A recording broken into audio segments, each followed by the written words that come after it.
অতীতে যে কোনো নির্বাচনে আমাদের মোট জনবল নিয়োজিত করা হয়েছিল 27 থেকে 2800 মতো।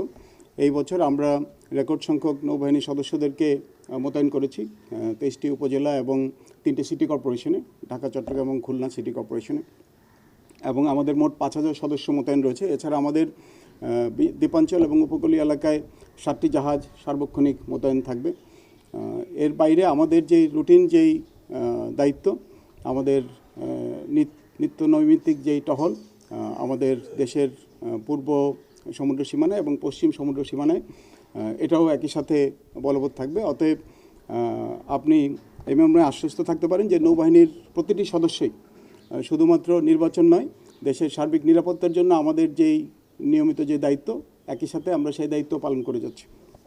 প্রযুক্তি নির্ভর যেই কর্মকাণ্ডের কথা বা প্রযুক্তির মাধ্যমে চ্যালেঞ্জ যেরকম তৈরি হয়েছে, কিছু সুযোগও সৃষ্টি হয়েছে। আমরা এই বছর প্রথমবারের মতো আমাদের প্রতিটি কন্টিনজেন্টের সাথে আমরা এবার বডি ওয়ার্ন ক্যামেরা দিতে সক্ষম হয়েছি, এবং খুব সম্প্রতি আমরা এই বডি ওয়ার্ন ক্যামেরা করেছি, যেটা সংযোগ করেছি আমাদের ডিপ্লয়মেন্টের সাথে, মোতায়েনকৃত জনবলের সাথে, এবং সেগুলি আমাদের ইন্টারনেটের মাধ্যমে আমাদের নৌ সদর দপ্তর এবং চট্টগ্রাম, খুলনা সহ আমাদের যেখানে মনিটরিং এবং কন্ট্রোল সেন্টার আছে, সেখানে তারা একই সাথে আমরা জানতে পারবো কোথায় কী ঘটনা বা দুর্ঘটনা ঘটছে। যোগাযোগ মাধ্যম বা সামাজিক যোগাযোগ মাধ্যম যেটা আছে, এটা আমাদের জন্য অনেক ক্ষেত্রে যেরকম তথ্যের প্রবাহ নিশ্চিত করে, একই সাথে আবার কিছু কিছু চ্যালেঞ্জের তৈরি করে। অনেক সময় অনেক রিউমারের সৃষ্টি হয়, অনেক সময় অনেক ভুল তথ্য বা অপপ্রচার হয়ে থাকে, আমরা দেখেছি, অপব্যবহার হয়। তো আমি এই ব্যাপারে নির্বাচন কমিশন যথেষ্ট ওয়াকিবহাল। সার্বিকভাবে পুরো দেশের যোগাযোগ মাধ্যমের কিভাবে শৃঙ্খলা বজায় রাখা যায় এবং যারা দোষী বা যারা যে কোনো দুরভিসন্ধিমূলক কাজ করেন তাদের ব্যাপারে কীভাবে পদক্ষেপ নেওয়া যায়, এই ব্যাপারে নির্বাচন কমিশন কেন্দ্রীয়ভাবে কাজ করছে।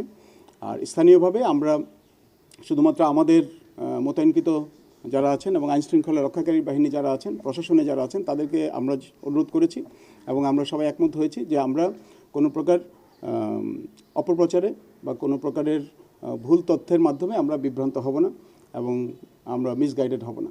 এটা হচ্ছে আমাদের, এভাবে আমরা আমাদের জনবলকে নির্দেশনা প্রদান করেছি এবং তাদেরকে প্রশিক্ষণও দেওয়া হয়েছে। দৃঢ় প্রতিজ্ঞাবদ্ধ এবং আমরা আমাদের দায়িত্ব পালনে যথাযথভাবে আন্তরিকতার সাথে, নিষ্ঠার সাথে এবং দেশপ্রেমের সাথে কাজ করে যাচ্ছি। আপনারা জানেন, বিগত প্রায় 1.5 বছর ধরে সশস্ত্র বাহিনী সারা দেশে অসামরিক প্রশাসনকে সহায়তার জন্য নিয়োজিত রয়েছে।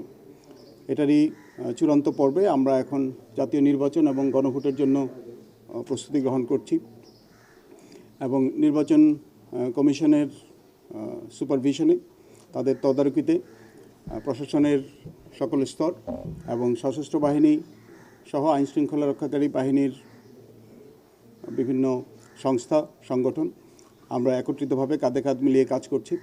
আমাদের সবার লক্ষ্য একটাই, একটি সুন্দর, সুষ্ঠু এবং নিরপেক্ষ নির্বাচন জাতিকে উপহার দেওয়া এবং এর মাধ্যমে দেশকে পুনরায় গণতন্ত্রের ধারায় এবং উন্নয়ন অগ্রগতির ধারায় ফিরিয়ে নিয়ে যাওয়া।